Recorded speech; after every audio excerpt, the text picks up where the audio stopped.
Personne ne l'a vu venir. Ok, au départ, on s'est dit, pauvres Chinois. Puis quand tout d'un coup, ils ont mis en quarantaine toute une ville, on s'est dit, c'est chaud quand même. L'Italie a été le premier pays touché en Europe. Puis il y a eu les premiers Français qui sont rentrés et mis en quarantaine.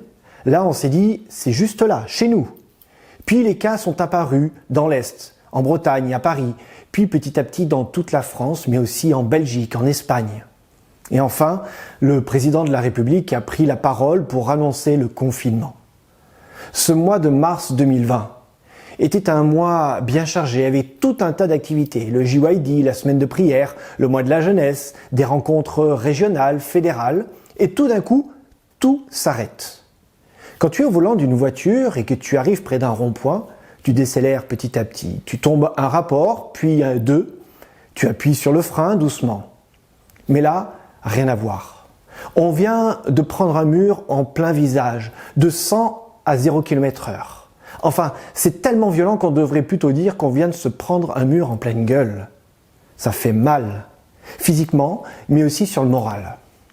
Alors, je ne sais pas comment tu vis ce confinement, mais il y a une autre dimension qui nous touche en tant que chrétiens. C'est la spiritualité.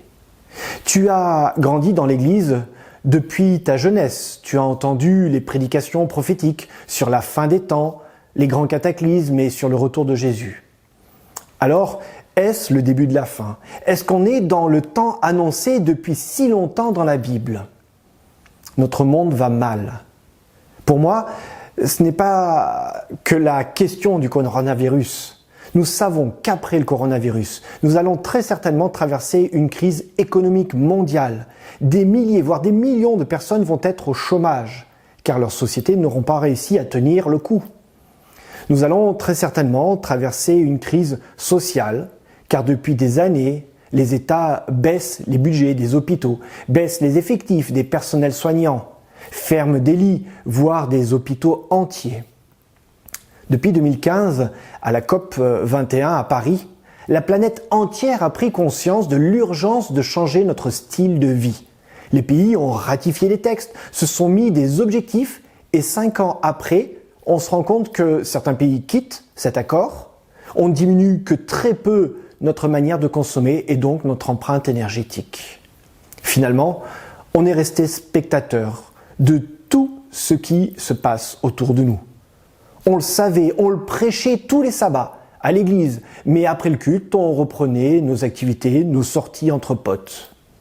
2020 et le coronavirus, tout a changé. Tout peut changer. La crise n'est plus théorique, elle est dans tous les foyers, dans toutes les familles qui sont touchées par la mort. Là, on vient de se rendre compte de ce mur, on vient de le prendre de plein fouet, brutalement. C'est peut-être la première crise que tu traverses, mais dis-toi que ce n'est sûrement pas la dernière. Il y aura des crises sanitaires, économiques, sociales, écologiques et spirituelles. Depuis quelques jours, sur les réseaux sociaux, tu as pu apercevoir une montée de pensées collapsologistes.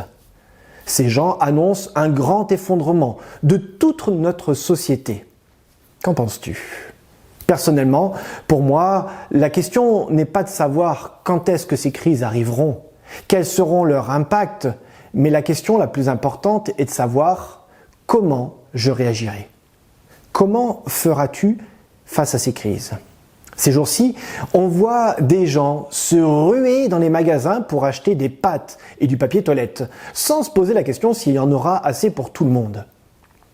Des gens volent des masques dans les hôpitaux pour les vendre au marché noir, sans se préoccuper des soignants qui sont au contact direct des malades.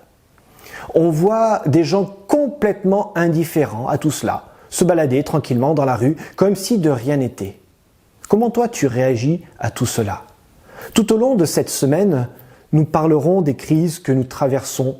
Nous parlerons particulièrement de comment tu peux grandir grâce à cette crise. Comment en tant que chrétien, nous pouvons apporter un message bien différent.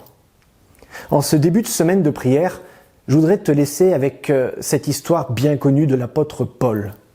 Dans Actes 8, au verset 3, il nous est premièrement présenté comme persécuteur du peuple de Dieu. Il rentrait dans les maisons, il arrachait femmes et hommes et les jetait en prison. Dans Actes 9 et au verset 1, le texte nous dit qu'il respirait la menace et le meurtre. Saul déteste les chrétiens. Il y va de tout son cœur pour leur faire du mal. Il est complètement convaincu de son action. J'exagère à peine pour dire que pour lui, il s'agit d'une mission divine. Persécuter ces infidèles est un ministère. Alors qu'il accomplit cette mission avec application, il se prend un mur. Une réalité bien différente le rattrape. Dans Actes 9 et au verset 3, Jésus l'arrête sur son chemin meurtrier. D'une manière brutale, physique, Jésus lui fait prendre conscience qu'il n'est pas sur le bon chemin. Saul pose la question « Mais qui es-tu » Et Jésus lui répond « Celui que tu persécutes ». Jésus est en train de dire à Saul que le combat qu'il mène n'est pas le bon combat. Jésus est en train de dire que ses ennemis ne sont pas des ennemis, mais bien au contraire, ceux qu'il doit défendre et encourager. Paul vient de prendre un mur qui l'oblige à changer son regard sur le monde, sur les autres. En plein dans ta face. Et toi, quel mur tu viens de te prendre avec le coronavirus ? Qu'est-ce qui va changer après cette période de confinement ? Est-ce que tu vas reprendre tes études, ton travail, comme s'il ne s'était rien passé ?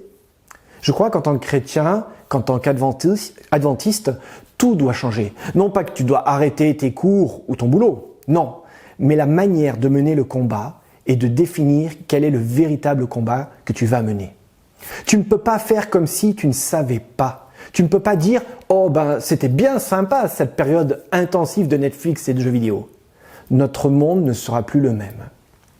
Après le 11 septembre 2001 et les attaques terroristes aux États-Unis, le monde a basculé dans la peur des gens qui n'avaient pas la même religion et dans la radicalité. Le monde s'est endurci. Après 2020, vers quoi va basculer le monde ? Rappelle-toi une chose, Dieu ne nous promet pas de nous protéger de toutes les difficultés qui vont arriver. Mais Dieu nous garantit que nous pouvons être équipés pour traverser tout cela de manière positive, car nous avons une espérance extraordinaire, le retour de Jésus-Christ, ton Sauveur, ton ami, ton frère. Que Dieu te bénisse dans ce temps de crise et qu'il t'ouvre les yeux sur ce dont il peut te faire prendre conscience pour ta vie future. Que Dieu te bénisse.